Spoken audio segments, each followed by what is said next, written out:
on the couch conversation, part 2 with Coasy Hale. I have more questions to ask Coasy. Okay. Okay. What's the simplest way to categorize or explain mental health? Man, I would say the simplest way would be kind of the connection of like what we feel, how we think, and how we act. You know, if I was really just explaining that, you know, to someone. So like, what are we feeling? You know, like what emotionally, you know, is kind of coming up. What are we thinking about that? And then how are we acting? And so all of those things kind of interact together. And so when you think about, you know, that aspect, because when it comes to mental health, you know, right, it's not really like, well, my knee, you know, because you can see that, and if it's swollen, or you know, those kinds of things, but it's that internal, you know, like what's happening on the inside, the emotional, and then what am I thinking about it, and then how then am I responding and acting to the world around me. Wow. Okay, so how would I know the difference between mental health challenges versus a stressful week at work? How do I assess myself? Yeah, I think one big thing about like mental health, you know, is kind of the frequency, you know, of what you're feeling, and how you're responding to different things, and the intensity, you know, kind of it. So I, for sure, as a executive director of operations for an organization, stress, I'm very attuned to what stress is, right?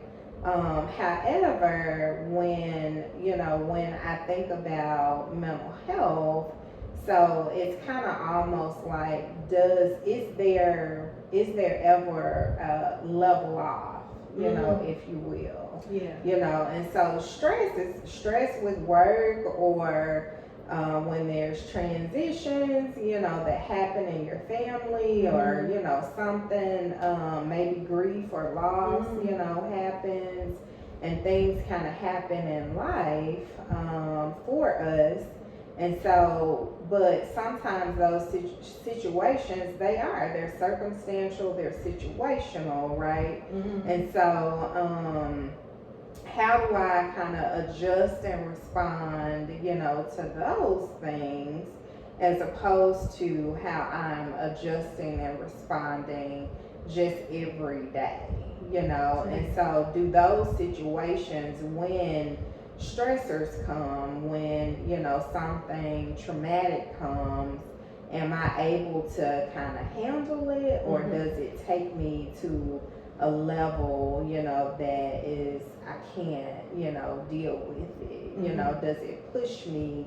So, you know, so do I get so upset about it that I gotta go get in the bed, and then I gotta stay in the bed for X amount of days? Like, I can't even face, you know, the world, you know, or does it get so intense to where I cannot stop thinking about it, which means I can't go to sleep at night, you know, and so I'm up all night, you know, and so the situation at work, like, yeah, it may be stressful, and so because we're working on a project, we're doing something new, but that situation shouldn't really have us, you know, where we can't even rest at night, or you know, maybe I got in trouble at work, and so but getting that reprimand, you know, from my supervisor should not have us under the bed and locked in a dark room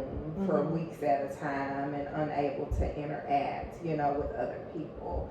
And so some of those things, you know, are kind of, you know, like the ways that, as a, you know, mental health professional, we start kind of assessing, Mm-hmm. like, what are some of the symptoms that you may be having, you know, like, are you crying at the drop of a hat, you know, like, is that normal, you know, like, behavior? Because you could have somebody that's just, you know, they're highly sensitive, you know, and they feel everything and they're congruent with their emotions.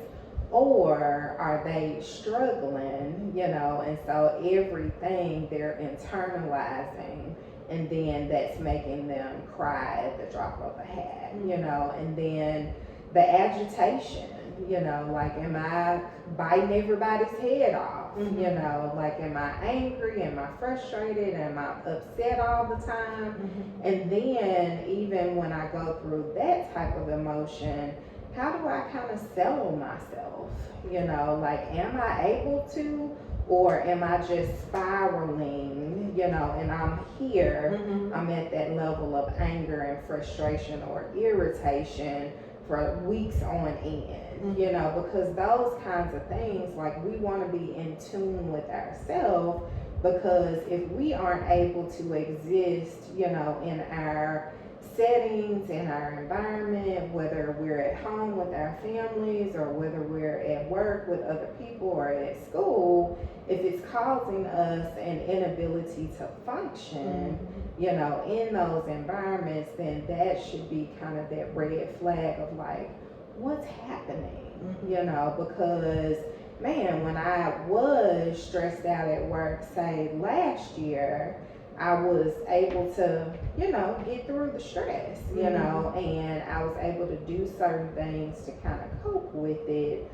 But now nothing works, you know, and so those are kind of some of those flags of I can't do anything to get this stress off of me, or I'm feeling so low, like I don't have any hope, you know, about what tomorrow is going to be, that I can't even get out of bed. Yeah. You know, in some instances, well, really with me, I do a self-assessment really every day that I wake up. I have to realize where I am, and I have to monitor my thoughts.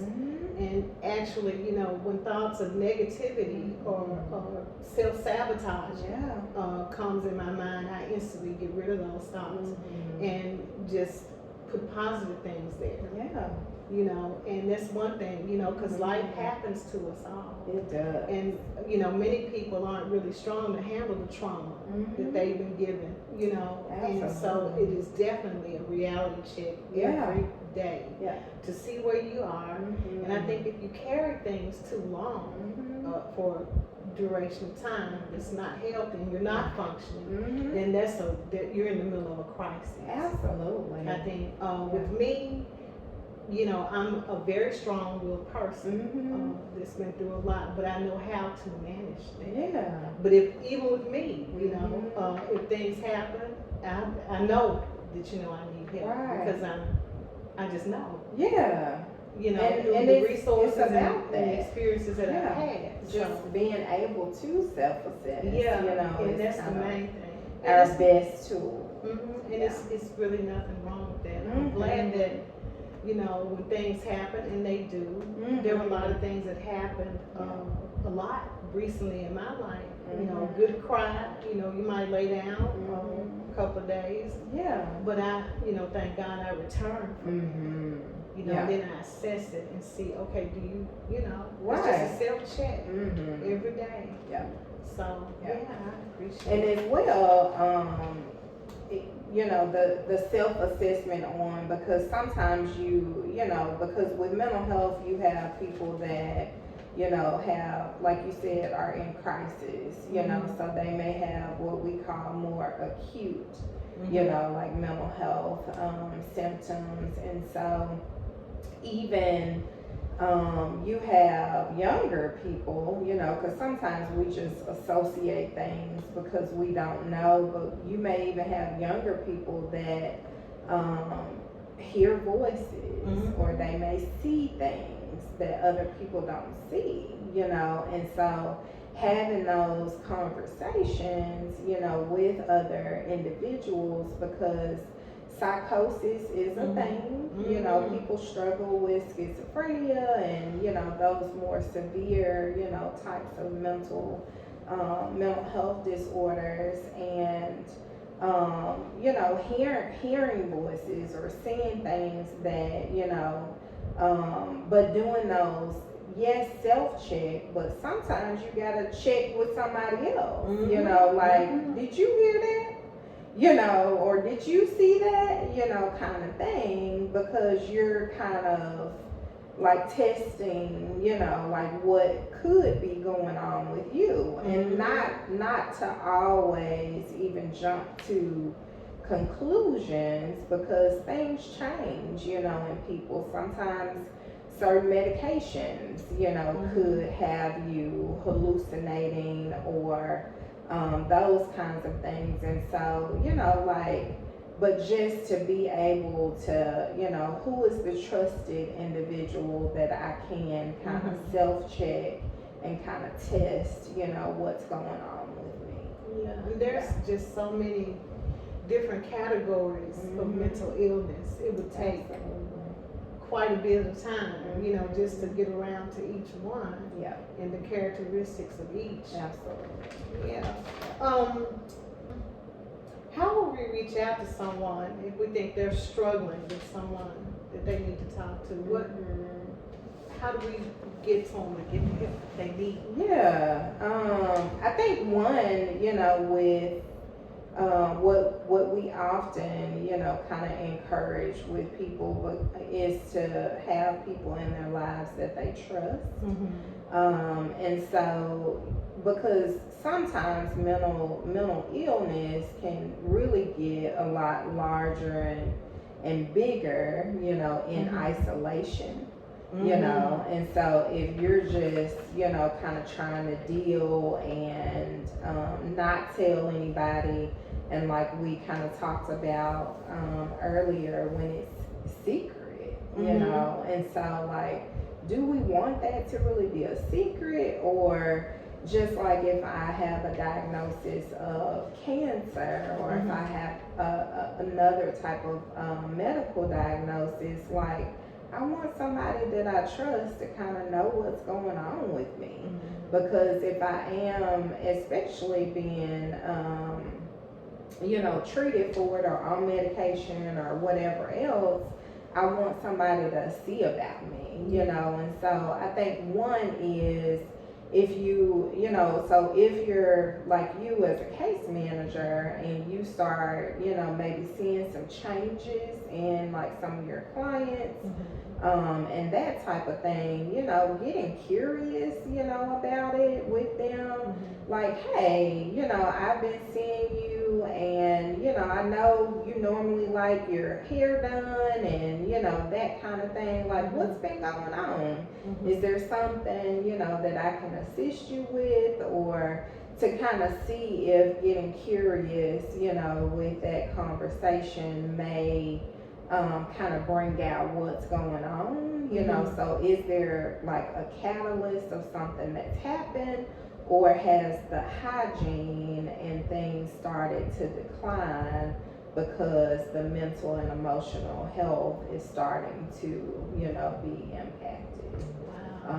You know, and so I think, you know, the biggest thing is, you know, people having somebody in their life that they trust, you know, and can go to even just at bare minimum kind of ask questions, you know, or say, this has been happening, you know, and what do you think I should do, you know, kind of thing. Just recognizing that there is a difference. That's a major step. Absolutely. In starting to seek, you know, the help that a person would need. Absolutely. Because not everybody is ready to just walk into the mental health center tomorrow, you know.